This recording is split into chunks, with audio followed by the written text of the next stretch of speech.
Hamas మొన్న ఇజ్రాయెల్ని షాక్కు గురి చేస్తే ఇప్పుడు ఇజ్రాయెల్ దెబ్బ హమాస్కి షాక్ అయింది.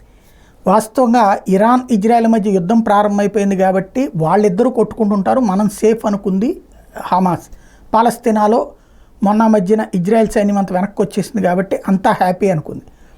మళ్ళీ పాత పద్ధతుల్లోనే శరణార్థి శిబిరాలు, స్కూళ్ళు, కాలేజీలు, యూనివర్సిటీలు, ఆసుపత్రులు వాటిట్లో దూరిపోయారు వాళ్ళందరూ కూడా.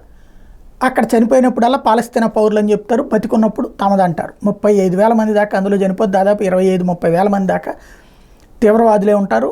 మిగతా 5-10,000 మంది సామాన్య ప్రజలు కూడా ఉంటారు. వీళ్ళు చుట్టూ అడ్డం పెట్టుకోవడం వల్ల అది రఫా దగ్గర ఏదైతే ఇప్పుడు ఇతర ప్రాంతాల నుంచి అందరూ ఇక ఉత్తరం, దక్షిణం, తూర్పు ప్రాంతాల్లో ఉన్నట్టు గాజాలో దెబ్బతీస్తున్నారని రఫాకి వెళ్ళిపోయారు.